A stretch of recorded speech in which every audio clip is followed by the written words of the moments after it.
Welcome to Life in Full Expression with me, your host, Beth Wolfe. In this show, we will explore, elevate, expand, and learn how to live your best life. Have you ever wondered what it feels like to live your life in full expression or create an expansive vision for your future? Get ready to be energized to fully express yourself, discover your heart's clarity for dynamic direction in life decisions, and develop your unique capabilities so you are delivering your ever-increasing capacities into your world. Join me, Beth Wolfe, and unleash the limitless capabilities of your soul, experiencing amazement, collaboration, fun, and purpose. Life in Full Expression starts now. Welcome, everybody. I'm your host, Beth Wolfe. I'm excited that you're here with me, you amazing souls that are investing in yourself today is a topic that I'm going to talk about today. It's again from one of my favorite authors, Neville Goddard. It's a little tiny book called The Wealth Mindset. And I'm going to talk about today, share with you about the art of investments. And it's not so much about investing financially as it is investing your time, your moments, the very now. So last episode, I talked about, from the same book, we talked about the mental path to wealth in multiple dimensions of life in full expression. And there's much more in this tiny little book about the mental path to wealth. And when I talk about wealth, I'm not just talking about money. We're going to speak about that today, but wealth, I want you to look at it as a very harmonious and multidimensional wealth, that you're wealthy in your environment, you're wealthy in your spirituality, your physicality, emotionally, intellectually, that kind of wealth. And in the previous episode, I talked about Neville giving us really three fundamentals in a mental path of wealth. And it's self-observation, having a definition of aim, and detachment. So if you want to know more about that, go back to the previous episode and I talk more in depth about that. So today, it's going to be about spending and investing our moments of time. And I'm going to share a few little chapters of this book, as well as read some stories that Neville has in there about an amazing man called Jimmy Fuller. But this all started with Neville sharing that his wife had this amazing dream and was woke with a voice being told to her very distinctly. The voice said to her with great authority, it said, "You must stop spending your thoughts, your time, and your money. Everything in life must be an investment." And it was felt very, very strongly to her. And Neville's wife quickly wrote it down as she woke up from her sleep and went straight to the dictionary to look up the two important words in the sentence. And this is one of my favorite things to do, is look up words, almost look at the root of where they came from and unpack them. And so when I started reading this story, I was like, oh, this is exciting already. But what she found in a simplistic definition of spending is to waste, to squander, to lay out without return. Now, I want to say too that spending is not necessarily always bad. Let's not put that definition with it. Instead, focus on the last part of that definition where it says to lay out without return. So sometimes you are going to be spending knowing that you are not going to have a return on it. Well, the word invest, she found, is to lay out for a purpose for which a profit is expected. So again, to invest is to lay out for a purpose, where spending, it's laid out without a return. Well, then, Neville began to analyze this sentence a bit more. He says that you must stop spending your thoughts, your time, and your money, for everything in life must be an investment. And Neville dwelt upon this. He saw that everything is now. I know there's a book written by Eric Tolle that's called The Power of Now. And that is an extraordinary text. I've read part of it, not the whole thing, that through the portals of the present, Neville said, that really all time must pass. And this psychological now, this is really what we're talking about with Neville. If you're not familiar with him, he's all about life being basically your own drama, that you're the author, you're the director, you're the producer, writer, actor of your life. And so he was talking about that the psychological now that we find ourselves in, the state in which he would find himself in the now, or I would find myself or yourself, does not recede into the past. It advances into his future. So he's really, if you haven't heard this, guarding the portal of your mind is really investing in the now. So what I do, what you do in the now is the all important thing. And Neville shares that thought is the coin of heaven. And if you read other parts of his literature and stories, you'll find out more about this. I'll allude to this a little bit more, but we're not going to go too deep into that. But in essence, the coin of heaven, it's the money of heaven. And another way to look at that is it's ideas. It's a state of consciousness. It's a state of mind. And so the thought you and I entertain right now in this moment, the thought to which you and I consent is as told to us in actually an amazing little scripture in the Bible that Neville brings out of the book of Ephesians in the New Testament. And it says, all things, when they are admitted, really area made manifest by the light, and all things when they are manifested are light. So again, all things when they are admitted, when you guys and I admit that it is true psychologically inside of us, that creates the now. So here we go. Let's unpack this, because that can be a little bit hard to understand at first. I have read Neville over and over and over again, and it goes deeper and deeper. So here, Neville explains the powerful use of thought. The word light is defined as consciousness. So the state to which you and I consent must be made manifest. So if you're consenting to thoughts and feelings, by Neville's understanding of the laws of the universe, it's actually going to be made manifest. And when it is manifest, it's only that state of consciousness made visible, coming to bear witness of the state in which you and I abided in, that we abided to, that we are almost like you're swimming in this state of thought and feeling. So we are either investing or spending. Every moment of time, we are either spending, remember that's without a return, or we're investing where you're expecting a return and it has purpose. And most of us, at times, if we're not awake, we're actually spending our coin of heaven. We live in possibly negative states, and it doesn't give us or provide us with much of a return, right? Or it's not providing the return that we would really love. So instead of spending the moment, we could have invested the moment. So at the end of the day, we really would have a wonderful portfolio. I like the way Neville puts that we could have a wonderful portfolio, just like you would be thinking that you would have a wonderful portfolio with financial investments. We want that because we would love and expect a great return in those investments. But Neville talks about often that in religion, most often investing we would invest maybe just one day a week. I grew up just going to church one day a week. And in this kind of service, we may be lifted a little for a moment in that day. You might be carried away by a song or a music that goes on or a message. And I definitely recall this when I was attending church on a regular basis.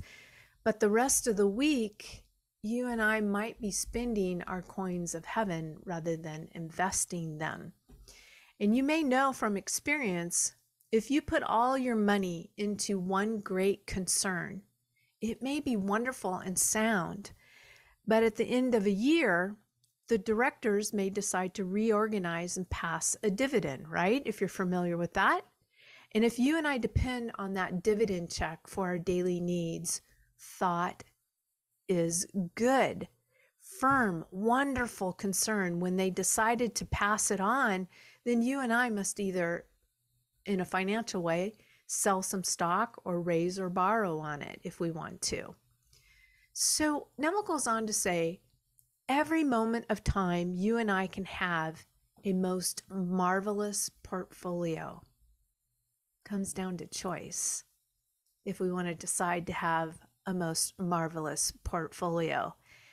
And if you and I pass a dividend, it doesn't necessarily matter in that essence. So devote every moment of our time to constructive thinking.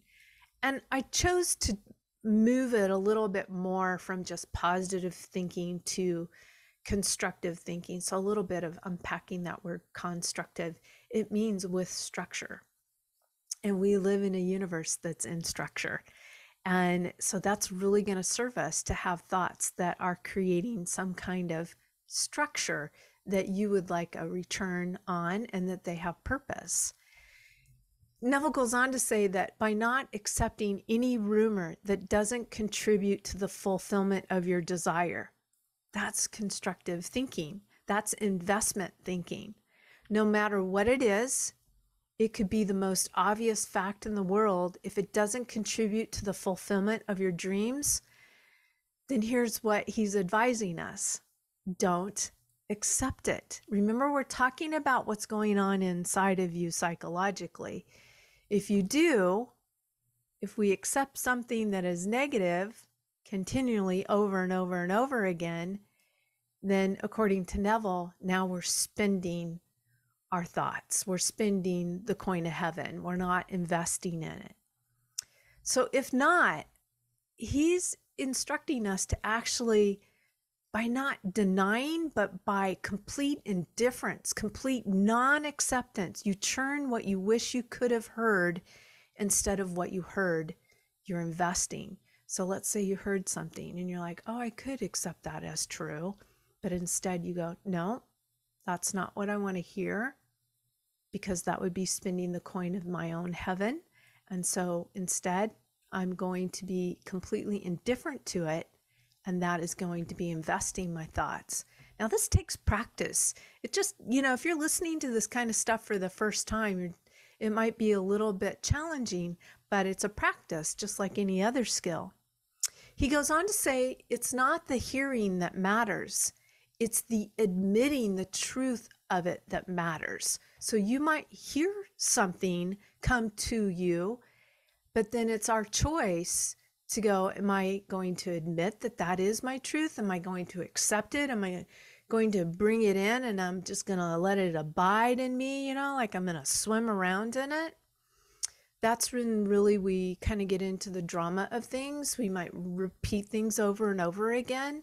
That really is not in alignment with our true desires and our dreams. Neville goes on to say that all things when they are admitted, not all things when they are heard. Again, just reiterating that. It's all about admitting it. But if you and I give consent to it, let's say you've given consent to a destructive thinking, a negative thinking, if you and I accept it as true, then you and I either spend by acceptance or you invest depending on the nature of the state accepted. We are spending when we give consent and accept conditions as true. Remember this, within us, it's not conditions outside of us that have already manifested. So if you're accepting an idea, a thought, a feeling that is not in alignment with your true desires and your true dreams, then basically you're spending your thoughts for sure on that. Well, Neville says that time is precious. And I want us to just take a short break, let that kind of articulate down into you. That was a lot in this first part, but let's go ahead and take a break. And after this break, we're going to come back and I want to talk to you a little bit more about how time is precious and how we can really amplify that even more. So I'll be right back after this short break.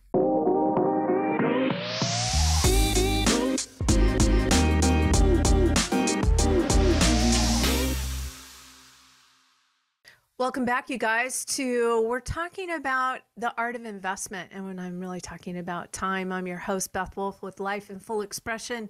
And in this segment, I want to share with you more about what Neville is talking about in the investment of time, and that time is precious, from a little tiny book that he wrote, The Wealth Mindset. But sometimes in these small books, there's so much wisdom. So again, let's go back to this revelation from Neville's wife, made him aware of investing his time, but it very much made me aware of investing my time. Like even today, as I was talking with my partner, Kelly, and prepping this, a lot of times I'll prep these and I'll think, oh, this podcast is actually really for my own life at this time. And just noticing the words and thoughts that were coming out of my mouth. Am I spending or am I investing? And it just really keeps me awake as I learn and study for myself. So it's just a true pleasure to share this with you today. Because Neville writes that he said, I must invest. I love the clarity that this man had when he was on earth. He was so clear about what he wanted and desired and what he expected. He said that time is too precious and these moments don't recede, they don't pass away. Now I want you to hear that.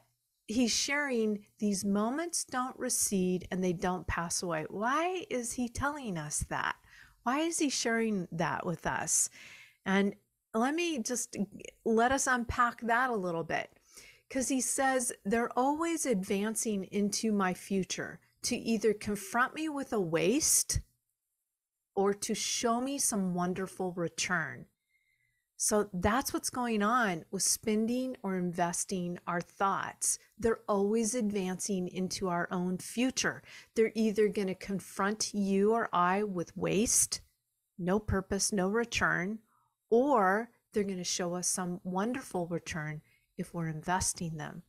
So if you and I invest, it's for a purpose, and therefore, as Neville says, I hope, not only hope, I expect a reward.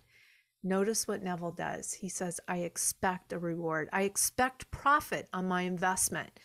So a moment invested now, right now, in this moment that you're listening to this very day could tomorrow pay you and him great dividends. So I want to share with you a cool story that Neville shares about a man by the name of Jimmy Fuller. Now this is a African-American Black man. Again, Neville was alive in the early 20th century. So the amounts of money that you're going to hear are going to be a little bit lower compared to where we are in 2023. Well, Neville begins by telling a story that he was at this meeting that he was speaking at in this particular theater, and Jimmy really wanted to come and listen to him, and on a regular basis. And Neville was promoted by the original speaker. And again, so the story takes place decades and decades ago, and Jimmy wanted to go, but the cost of attending Neville's lecture, are you ready, was $2. But this is a long time ago. Well, Jimmy actually, he said, really all I have to my name is $54. I have a wife, I have a little boy. And he, according to Jimmy, he says we couldn't leave the little child alone. He was just a baby. So they needed to have a sitter. But him and his wife came to everything that they could by Neville, but this one particular night they needed a sitter and they didn't necessarily have the money to do that, to pay for a sitter. Well, Neville begins to share that Jimmy, again, is this Black African man, very different decades ago to be a Black African man.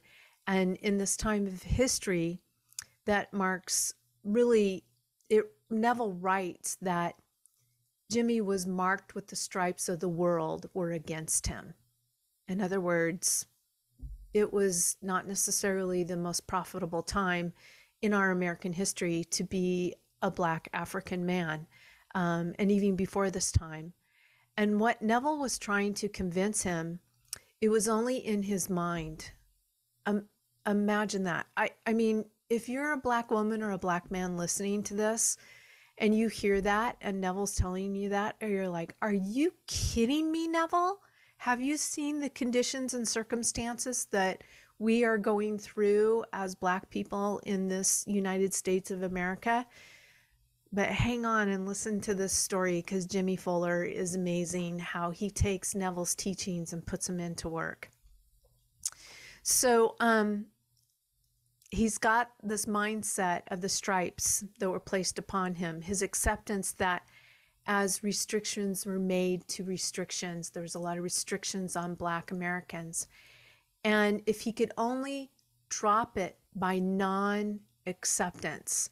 So I'm going back to what I talked about in the first segment. Neville is actually asking Jimmy to drop these marks and stripes by this long history in America, to drop it by non-acceptance, by complete indifference to the pigment of his skin, and that he could accomplish his dream by acceptance of it now. Easier said than done, right? All right, well, stay tuned. Here we go. Well, in the last year, Neville says, Jimmy Fuller, by complete acceptance of his desires, his dream, his vision, investing his moments, his nows, his thinking, his psychological thinking, he turned the year into a net profit, $250,000. That's a lot of money decades and decades ago. He didn't have one penny when he started. Jimmy, he didn't raise large capital. He didn't have it. He only invested God's coin. God, the infinite, gave it to him. You know, if we look at God, you could call it infinite, you can call it universe, you can call it source. What really ever resonates with you, Neville always pretty much always resourced God as the word God, and didn't call it infinite and universe. So he gave the infinite really every moment to Jimmy Fuller, which is so instead of spending his thoughts, instead of Jimmy spending the thoughts and accepting, I'm marked, I'm striped because of the pigment of my skin, his time thinking he had no money, which everyone does, he knew that thought was money. Neville is now teaching Jimmy that the coin of heaven is thought. And Neville writes, so Jimmy invested his thought in the now. He knew that his thought wasn't going to recede and vanish from sight, that it was an investment. It would advance into his future. Well, it did. It's so advanced that he tells me now everything he touches turns to gold. So this is Jimmy telling Neville, everything I touch turns to gold now that I've been applying this basically acceptance and being completely indifferent to the marks and stripes of the pigment of my skin. Well, Jimmy has 3 children now, and they come every Sunday to Sunday school, and he doesn't want his children to start with his stripes. So he wants them to feel what this church is giving, that Neville is saying every Sunday that they go. So Jimmy tells Neville, many a Sunday he felt like taking off to the beach or up to the mountains and with his wife, but he won't go because he wants his children to have the opportunity he didn't have. And this opportunity is the coin of heaven, the thoughts. So Jimmy tells Neville, my people were very religious, but they must have worshiped a very poor God, for they were steeped in poverty. So I just wouldn't go near the churches of my mother and my brothers and these people, because I couldn't conceive of such a God doing that to us. Yet they never missed a service. When Jimmy found what he found here in the Science of Mind Church that Neville was speaking at, he brought his children to Sunday school every Sunday. Now, this is what happened to them, Jimmy and his family. Here, God is love, and love surrounds them, and they know nothing but love, that God, the infinite, is love. So one day, Jimmy's little girl, which is the youngest of three, was really quite sick. And as they said, she had a beastly cold. And that night, when the little boys, her brothers, said prayers for their sister, guess what they said? They said, "Thank you, God. That sister is perfect tomorrow." They couldn't look at this little girl, their little sister that was sick as she was, and say, "Thank you, God, that sister was well now." But they said, "Thank you, God, that sister is perfect tomorrow." Neville, it was a miracle, Jimmy said. The next day, that child was perfect. There wasn't any sign of a cold, a complete absence of all that we saw the night before. And these two little brothers simply gave thanks. Look at the thought of appreciation, gratitude, and thanks.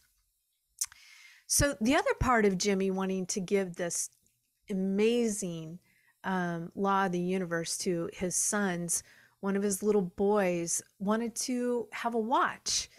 And Jimmy knew that he could buy his son thousands of watches, but he wanted his little son to learn a law, which I didn't know until recently, meaning Jimmy didn't know it until recently.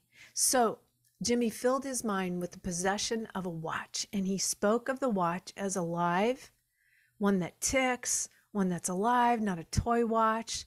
So then he filled his mind. The little boy is filling his mind, applying this law of the universe that he's totally got it on his wrist. And on his way home from school, he found a watch. Now he knows the working of the law, Jimmy says, that the complete acceptance of the state and the consciousness must result in an externalization of the state accepted. So if he accepts the watch, he doesn't need to turn to his earthly father as the medium through which the watch will come. Jimmy says, I don't want to think for 1 second he has to point to his father or his mother as the only channels through which his good will come.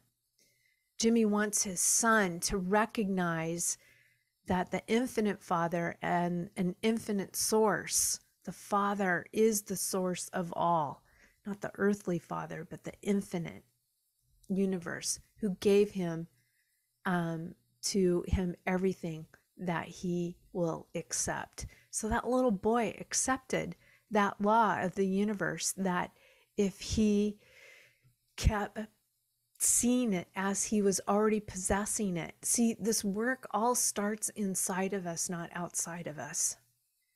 Inside, not outside. And Jimmy says that he wanted his children to learn it as he had learned it. Remember, Jimmy started with $54. Now he's got $250,000. And like Jimmy said, he could have showered them with all kinds of gifts, but then they would be looking to Jimmy as the only channel through which it will come. And his kids wouldn't even known the power that their mind and their brain and their feelings actually have inside of them. And Jimmy wanted to go on to say that I must not accept. So you should see the little boys and the little girl actually live by the law. God to them is love and the only reality, and love surrounds them. And that, me being a mom of two grown daughters, I've seen this many, many times in my own daughters' lives where they have wanted to really experience something and have something.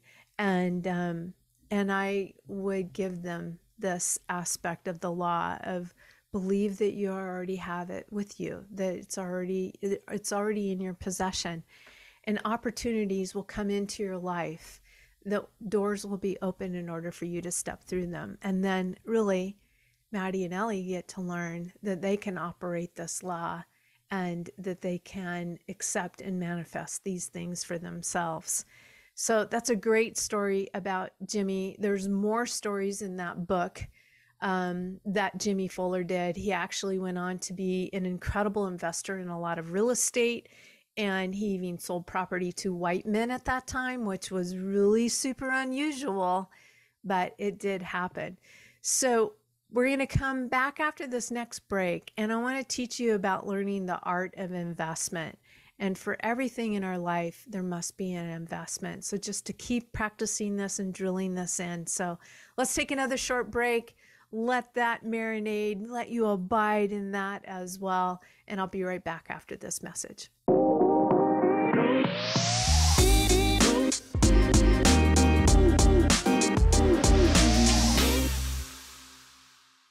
Hey all, welcome back to this final segment of Life in Full Expression. I'm your host, Beth. So excited to be here with you. We're talking about the art of investment, spending your thoughts or investing your thoughts, and diving into this little tiny book written by Neville Goddard, really on the mental path to wealth. So where we're going to take off here is Neville writes that we know the truth. This platform radiates the truth that he was speaking from. You're told that everything proceeds out of your own consciousness. And remember, he talks about, from his perspective, that consciousness is light, and that what you and you alone accept as true will externalize and mold itself in your environment. Needless to say, do we have a lot of power inside of us? I think we do. He goes on to say that all the conditions that you'll encounter will simply bear witness to the state you've accepted. So let's pause for a moment. Ask yourself a question. What am I accepting right now in my life that I don't like, I don't want? Write it down. Just take a pause. Write down that question.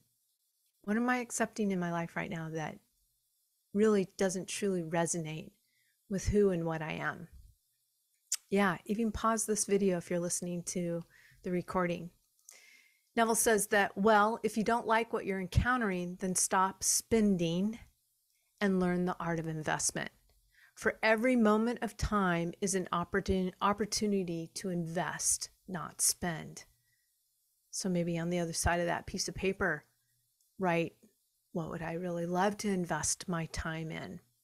And I'm asking you not so many investing in things, but I'm asking the question from, what kind of thoughts do you want to invest in? What kind of feelings do you want to invest in? So he goes on to say that, yet on the other hand, you and I are free. We're free to waste every coin in the world. For that we have a right. We're free beings. We can spend. We need not invest. But if you know you can invest, why not choose the wiser way?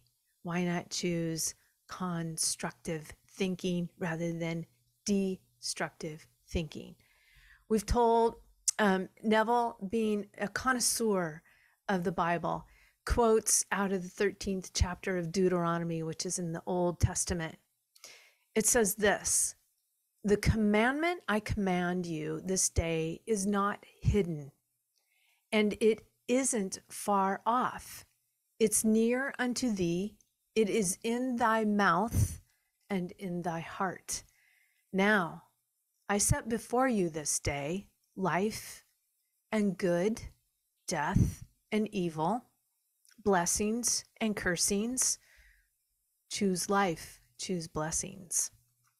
That's Deuteronomy. And Neville says, but the choice is ours, for we're free. The infinite sets before us this day, this very moment, a commandment. The infinite, or God, sets everything before us. It's not far away. It's not in our tongue right now. And before we, the now is a blessing or a curse. We can decide, is now going to be a blessing or is it going to be a curse? And you and I can accept the fact you don't like. Maybe Neville's talking from the podium, and this is really great for us to hear this. So just imagine yourself speaking. Either you're in a circle of friends, or you're with one person, or you're on a podium like Neville. And he says this: I can accept the fact that you don't like me. It doesn't matter. You may actually love me. But if I accept the fact that you don't like me, and I don't like the teaching, I'm spending my time. Tomorrow, you'll prove to me that I have spent my time by your own behavior relative to me. On the other hand, if I accept the fact that you don't like it because you're proving it, then I'd have no doubt in my mind that you couldn't do anything other than contribute to this teaching. So it's up to me to either bless myself or curse myself. Wow, ladies and gentlemen, we have a lot of power inside our own mind and heart. Neville says that I can choose life or I can choose death. I can choose the good, but I am free, and I can choose the evil, period. It's entirely up to me. But if you and I love this, accept it, and believe it, then we're wise indeed. If knowing the whole is before us, we go out determined to become investors, not spenders, not wasting and squandering our substance, but laying it out for a purpose. Are you investing your thoughts and feelings with purpose? That is the original substance that is all around us. He goes on to say that every moment, become conscious of that moment. What are you doing? Am I accepting now the fact that I am a noble, dignified, wonderful being? You notice Neville's vocabulary there, that you're noble, dignified, and wonderful being. That my God, my infinite, is proud of the person who is like it. So I'll not hear or accept as true anything other than that which contributes to that noble concept I hold of myself. An interesting exercise I've just done recently that one of my other readings gave me is to write down 50 things that I love about myself. You want to do that with me? I would love to invite you to do that with me. Go ahead and go for it this week. Write down 50 things that you love about yourself. And I got to, I think, about 13, 14, and I had to take a pause. I was like, oh, okay. And what I've given myself as an invitation is for me to read these 50 things that I love about myself often. The challenge is to read it every day, but come with me on that. Write 50 things that you love about yourself. All right. And Neville goes on to say, because I want to go back here, the writing those 50 things about yourself is really a part of holding that noble concept of yourself. The more that you are building that light of love inside of yourself, then you can give that away. You're that energy. So it's really important that you hold a noble concept of yourself. Well, back to Neville, he says that I'll see that I am secure. Love that. Maybe a headline would startle the world, but all not accepted. For if I don't admit to it, it can't proceed out of me. Like, don't let it in, and it can't proceed out of you. For all the things when they are admitted are made manifest, none unless they are admitted. So here's another question that you can write down from this podcast. What are you allowing yourself to admit to that's manifested in your life that you don't like? And if you did the opposite of that, what could you allow from your thoughts and feelings and admit to that would manifest in your life? Those are great questions. Yeah. So Neville says that, so if I now will admit I am using this moment as my moment to invest in my ideal, If I admit I am what reason denies, what my senses deny, I proceed in that assumption, knowing that even though it doesn't confirm itself tonight or tomorrow, like you're not seeing evidence in it in the 3D world yet, I'll still live in the assumption that I am what I want to be. And all day, I'll tune in and listen only for the good report. There's a little bit more in this book where Jimmy Fuller actually shares that he sits and imagines the psychological drama going on with his businesses, that all he hears is good reports, good reports, good. He just sits there and practices it. I was like, I have not done that in my own business. It was a great idea that I got from Jimmy Fuller. So if you're struggling in an area of your business or something like that, in one of your dimensions of life and full expression, you could do what Jimmy Fuller does. And imagine you're hearing all these good news, all this good news, whether it's in physical, spiritual, environmental, whatever it is. So back to that. And all day, I'll tune in and listen only for the good report. I know these are investments, and tomorrow these dividend checks, little air quotes there, dividend checks must come. They must come. That's the law of our being. So everyone here, take it to heart and know you don't need money. When, we're here in the 2023 and Jimmy's saying, hey, I only had $54 and it went into $250,000, and it wasn't by borrowing more money or having capital. To the hundreds of you who said to me in private, he must have had money. In other words, people are saying to Neville Goddard that Jimmy must have had some money somewhere. Neville says, I know now the story.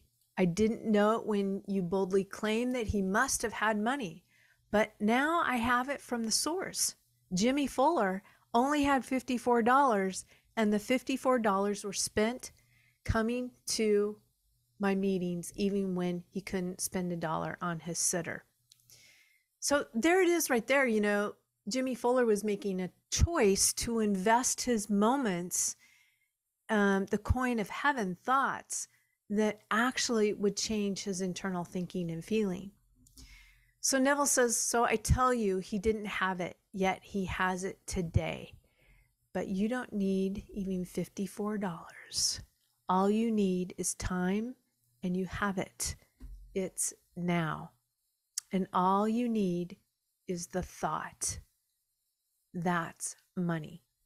So instead of spending the thought in the now, invest the thought in the now. For your now, this very moment, as I stand here, and I'll get off, as Neville says, off the platform in a little while, and you'll think now he's gone, and he'll come back next year. It doesn't go. What I am doing now isn't going to slip away. It's going to move forward and embody itself as a condition, embody itself as the circumstance of my life. My nows, my reactions to what I'm hearing and saying and seeing, all my reactions are spelling out my tomorrow. So now we'll repeat some self and says, through the doorway of now. And he quotes again from the Bible. He says, because Jesus said, I am the door. I am is always first person present, not I was the door or I will be the door. I am the door. I am the resurrection. The reason why Neville is pointing that out so much is that we are living in the now, in the present.